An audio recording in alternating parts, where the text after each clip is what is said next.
Jadi gimana supaya bisa cerdas tapi tetap waras?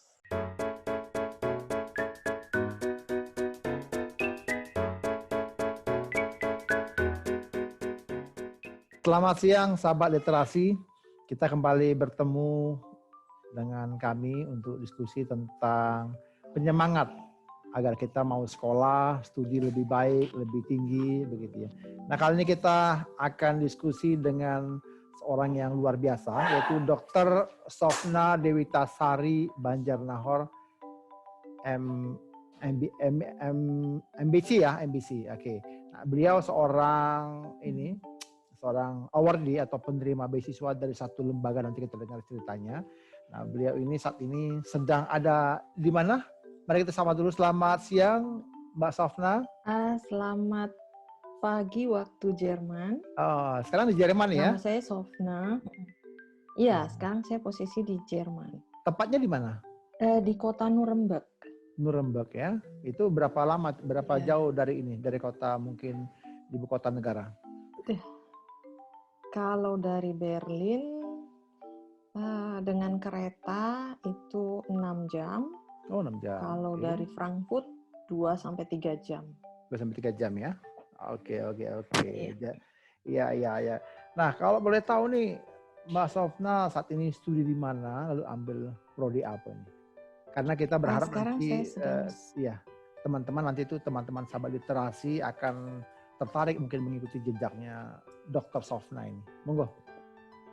Waduh.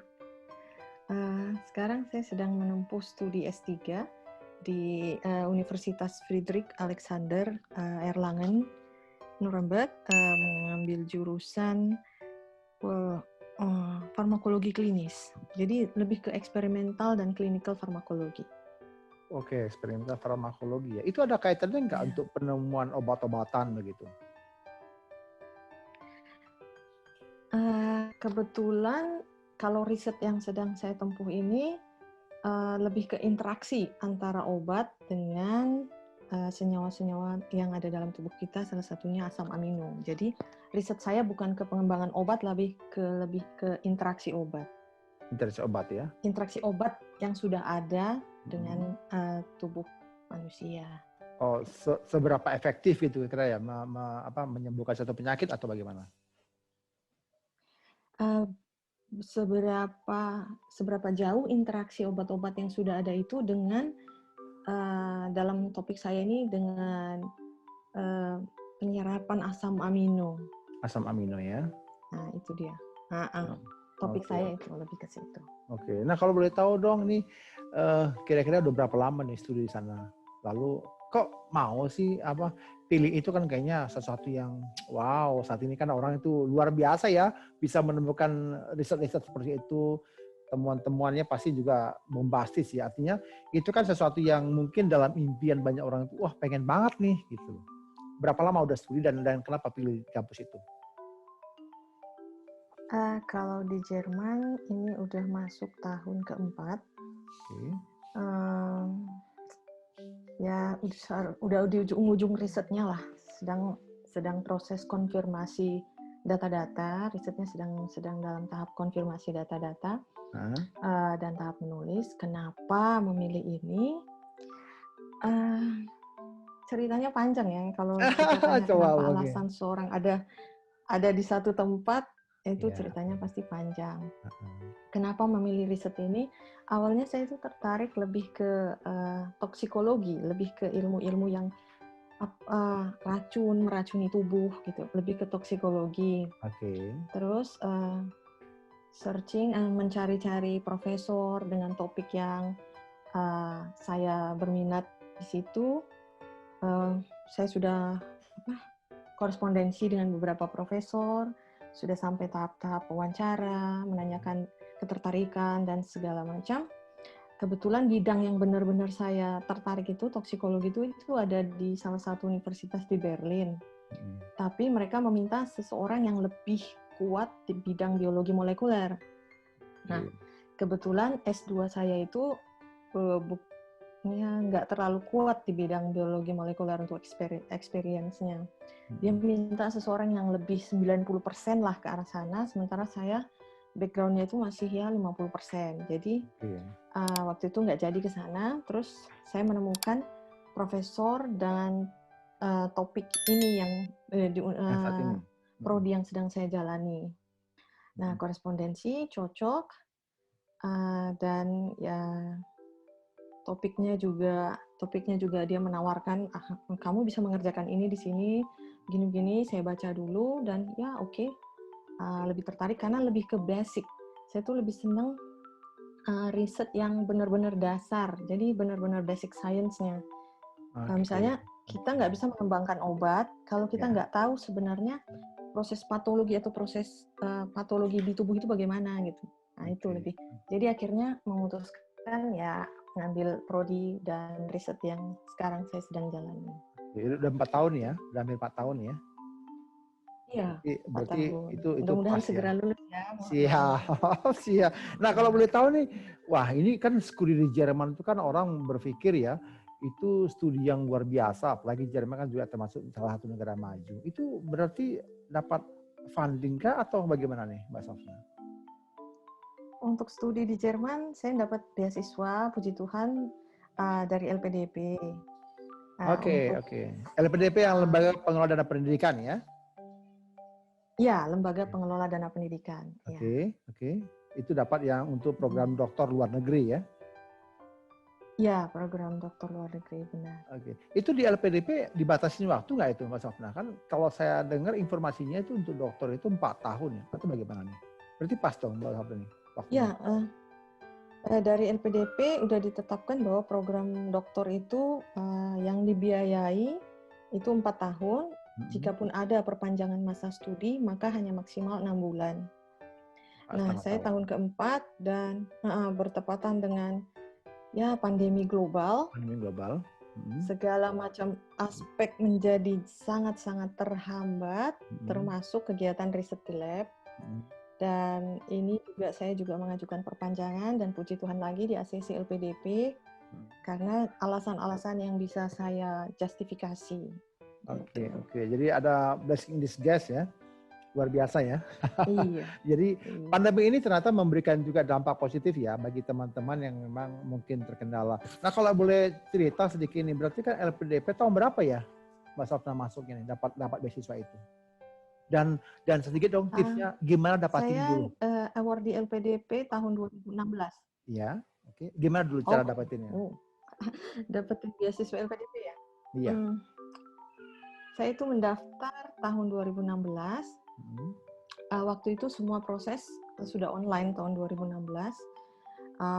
Ya proses mendapatkannya mulai dari proses mendaftar ya. Proses waktu itu semua online, saya mendaftar, saya merasa saya memenuhi syarat-syarat baik secara akademik, secara syarat-syarat kependudukan. Ya dia juga kan mensyaratkan akademik, kependudukan dan kesehatan ya. Saya merasa saya memenuhi syarat dan saya punya niat untuk studi, saya punya motivasi yang cukup, saya punya syarat-syarat yang cukup, maka saya mendaftar, mengikuti proses seleksi berkas, dinyatakan lolos, terus mengikuti proses wawancara dan psikotes, dinyatakan lolos, dan terus mengikuti proses persiapan keberangkatan. Nah, lebih ke bagaimana cara mendapatkannya. Pertama mungkin ya memang ya puji Tuhan lagi berkat ya. Saya sudah mengusahakan yang menurut saya terbaik dan proses seleksi ada di LPDP dan dinyatakan lulus. Jadi jadi di mana sebenarnya proses mendapatkannya itu ya lebih ke usaha dan doa lah kali ya. Dan memang udah berkat gitu. Apa ya? Oke. Artinya memang kita tetap persiapan yang terbaik ya untuk mencapai apa yang kita impikan ya. Proses ini ya. Oke. Nah, pasti. Berarti kan ketika berangkat ke Jerman gitu. Nah, ini Mbak Sofna bawa keluarga berarti ya. Itu juga termasuk dalam paket yang ditanggung oleh PDP ya? Iya, kalau saya studi, saya selalu bersama keluarga. Waktu S2, saya juga studi dengan keluarga. Dan ini S3 juga dengan keluarga. Untuk LPDP, ada porsi atau ada komponen untuk pembiayaan untuk keluarga, family allowance namanya.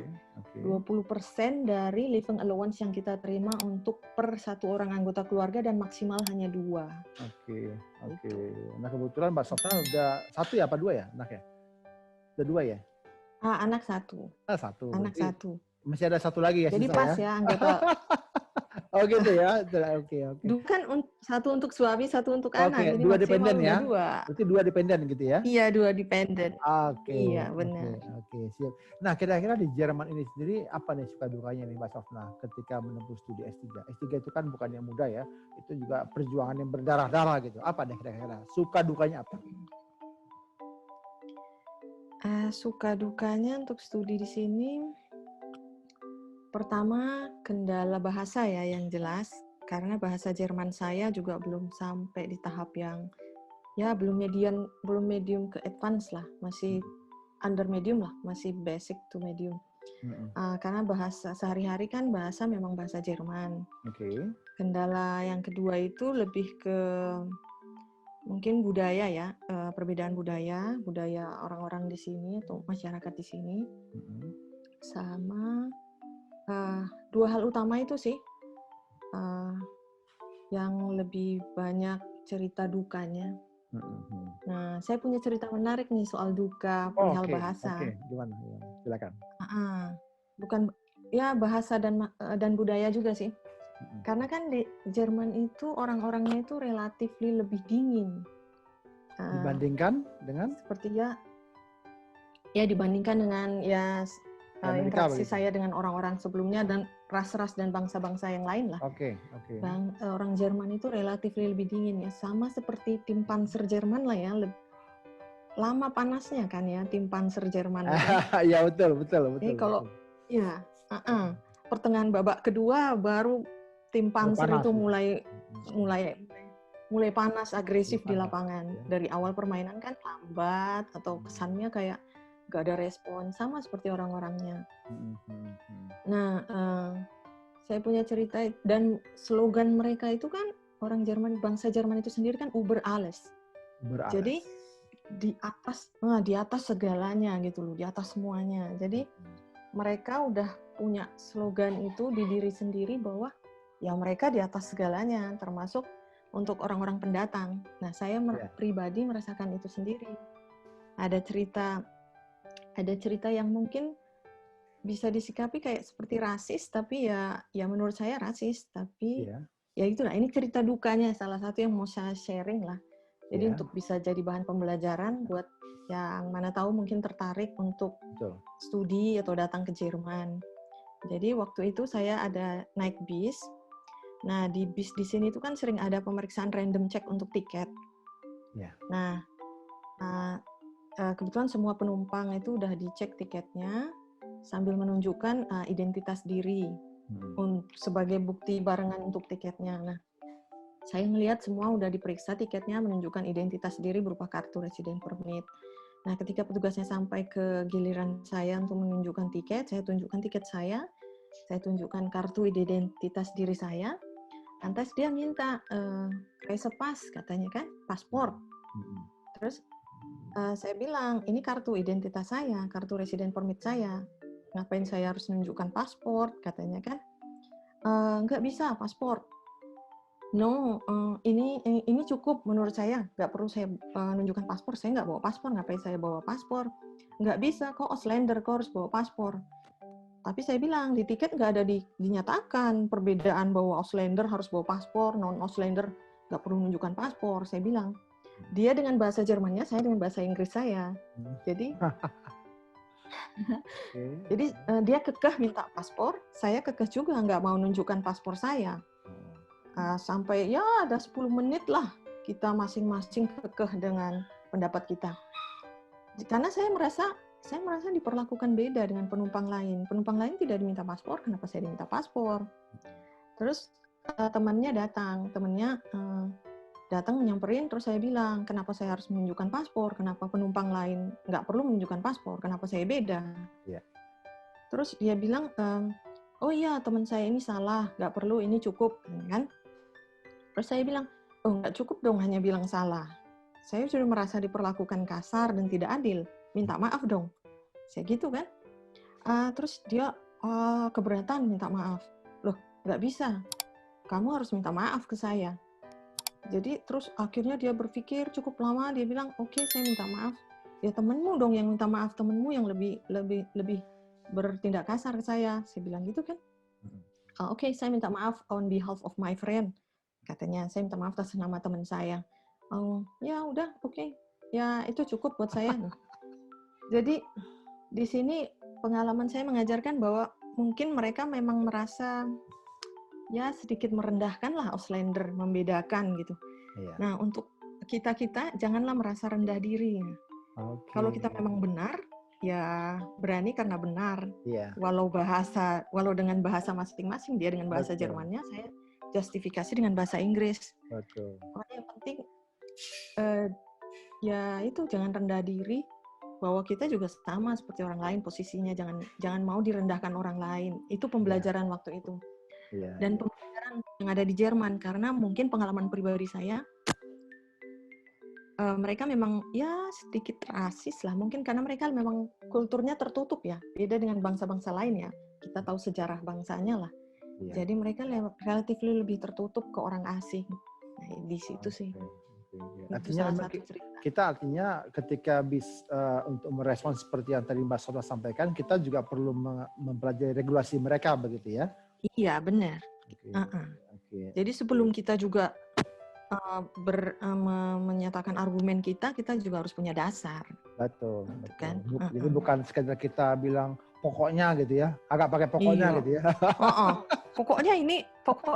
Pokoknya kata orang, apalagi kalau pakai kata orang toh. Iya, kata orang gini, nggak bisa. Atau kata mbak ya tetangga saya gitu ya. Iya, jauh benar.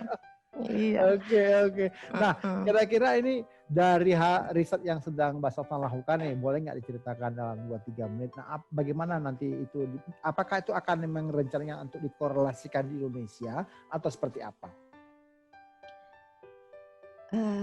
Oke, mulai dengan cerita riset saya ya. Riset saya itu lebih ke protein transport. Jadi protein transport ini protein yang ada di tubuh kita, yang terutama di plasma membran. Ya. Bahasa umumnya itu lebih ke seperti alat transport pintu lah, kita ibaratkan pintu dari dunia luar ke dalam sel. Nah, riset saya itu mempelajari pintu ini.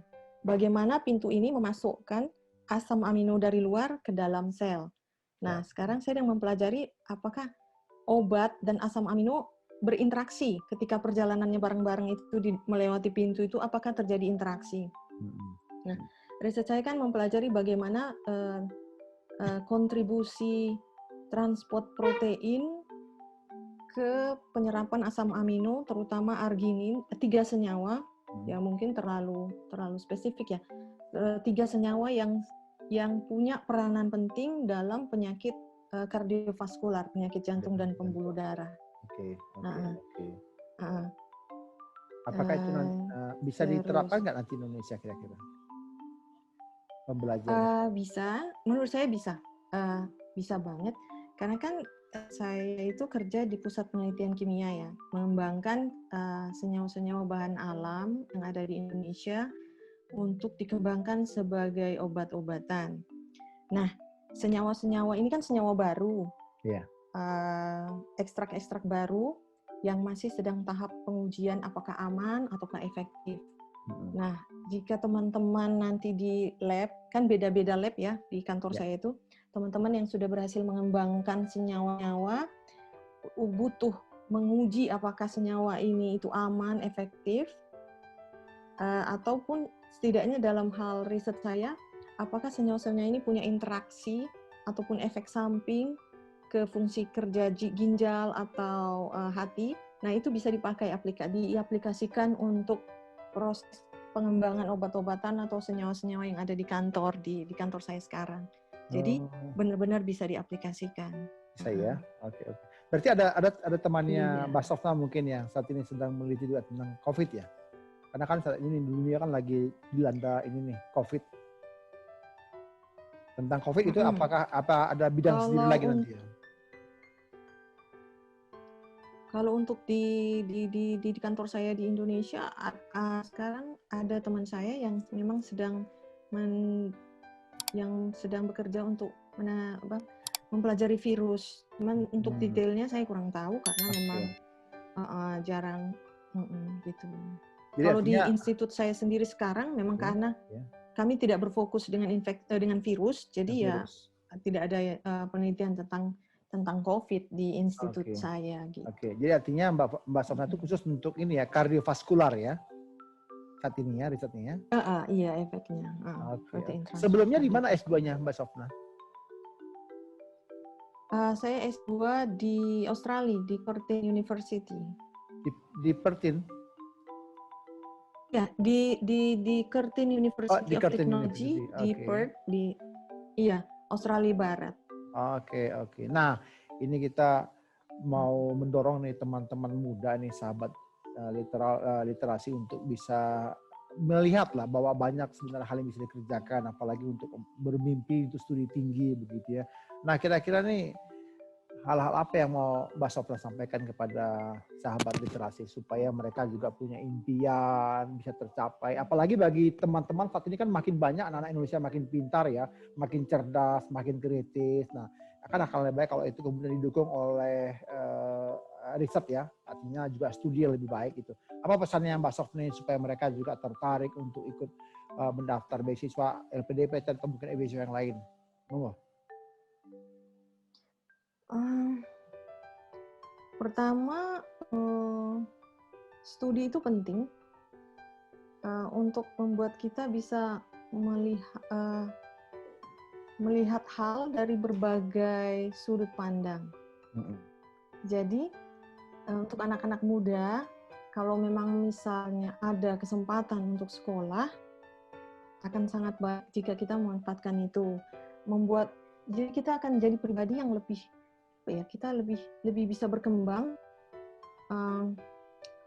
Gimana bilangnya?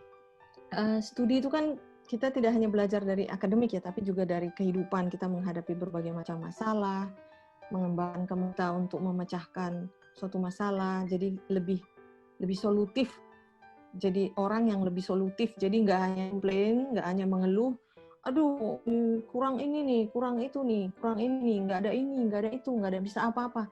Tapi studi itu nggak hanya studi sih, tapi salah satunya. Studi itu mengajarkan kita untuk mencari solusi untuk suatu masalah. Sebelumnya kita hanya bilang, ya, aduh banjir nih, aduh macet. Nah, ketika mungkin kita studi atau punya pendidikan yang lebih, salah satunya kita bisa cari tahu apa sih sumber masalah banjir, apa sih sumber masalah macet, kontribusi saya apa sih? Saya bisa ngatasin ini, saya bisa ngatasin ini. Nah, studi itu salah satu cara untuk kita bisa mengembangkan skill, kemampuan kita untuk memecahkan masalah. Jadi Indonesia itu nggak hanya isinya orang-orang yang komplain, mengeluh ke pemerintah, kurang ini, kurang itu. Tapi bisa jadi orang-orang yang berkontribusi untuk pemerintah. Saya punya ide ini nih, untuk ini. Saya punya ide ini untuk itu. Jadi lebih, jadi untuk anak-anak muda, dan studi itu keluar dari zona nyaman itu membuat kita bisa lebih berkembang lebih baik daripada kita ada di zona nyaman kita. Keluar dari zona nyaman itu membuat kita lebih aware akan sekitar kita. Kita jadi lebih waspada, kita lebih sensitif akan perubahan-perubahan. Hormon danger kita lebih terstimulus. Yang namanya kalau di zona nyaman kan kita gampang, kita mau ke sini, kita udah tahu caranya. Kita mau ini, kita tahu caranya. Tapi ketika kita di luar zona nyaman kita, jadi kita lebih care, lebih sensitif, lebih peduli. Sisi-sisi kemanusiaan kita juga jadi lebih diasah. Akal, pikiran, dan hati jadi terasah ketika kita ada di luar zona nyaman kita. Terus apa lagi? Jadi buat anak-anak muda, semangat untuk mencari pendidikan yang lebih tinggi lagi. Jadi ketika ditanya, untuk apa sih sekolah? Untuk apa sih sekolah tinggi-tinggi? Untuk apa sih belajar setiap hari? Terus menghabiskan uang untuk uang beasiswa, untuk sekolah. Sekolah itu pertama untuk diri sendiri, jadi orang yang lebih baik dalam hal akal, pikiran, dan hati. Dan ketika kita sudah punya akal, pikiran, dan hati itu, kita bisa menularkan itu ke orang lain. Jadi lebih banyak lagi orang-orang yang punya akal, pikiran, dan hati. Indonesia jadi lebih baik lagi kan. Kalau isinya penuh dengan orang-orang yang punya kemampuan dan punya kemauan. Gitu. Asik. Wah, luar biasa. Tapi selama studi nih, Mbak Sofna di Jerman sempat dong ya traveling ke beberapa tempat ya, kunjungi beberapa site-site wisata yang luar biasa di Jerman ya. Sempat dong ya. Maksud saya tidak hanya duduk di meja gitu belajar kan, tetap juga ada waktu untuk bisa menikmati ya pariwisata Jerman gitu loh. Iya. Ya? Rugi dong. Hidup ini kan work hard, play harder kan? Iya. Prinsip hidup itu harus work hard and play harder. Iya. Jadi jangan mau kalau studi keluar ataupun studi dimanapun hanya belajar, membaca. Karena tantangan hidup sebenarnya itu ada di luar. Jadi ya benar-benar ya harus enjoy juga kan.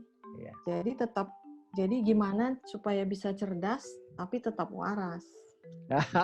Iya, tetap cerdas tapi tetap waras ya. Itu menarik. Ya, terima kasih Mbak Sofna Banjarnegara, kita sudah bincang-bincang dalam waktu kurang lebih 20 menit ini.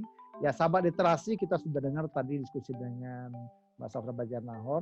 Beliau saat ini ada di Jerman. Kalau boleh tahu sekarang jam berapa di Jerman? Tepatnya saat ini? Sekarang pukul 8.25 pagi waktu Jerman. 8.25 ya. Sekarang di Indonesia jam 1.25. Berarti kurang lebih ada 5 jam ya perbedaannya ya. Oke, artinya Jerman lebih lambat 5 jam gitu. Oke, ya sahabat literasi kita bersyukur ya kita bisa diskusi tadi. Jadi teman-teman yang memang ingin studi ke Jerman, tadi dari satu bidang studi yang disampaikan oleh Mbak Sofna, mungkin bisa menstimulus teman-teman untuk bisa mencari beasiswa. Banyak sekali beasiswa, terutama pemerintah Indonesia menyediakan beasiswa LPDP. Monggo dicari, dipersiapkan dirinya, kita siap. Bagi teman-teman yang punya pertanyaan, silakan hubungin nanti nomor di bawah ini. Kita akan merespon kepada teman-teman. Sekali lagi terima kasih Mbak Sofna, salam sehat. Kami pamit mundur. Biarlah kita menjadi tetap studi ya, makin cerdas tapi juga tetap waras begitu ya. Oke, terima kasih, salam sehat untuk kita semua. Salam.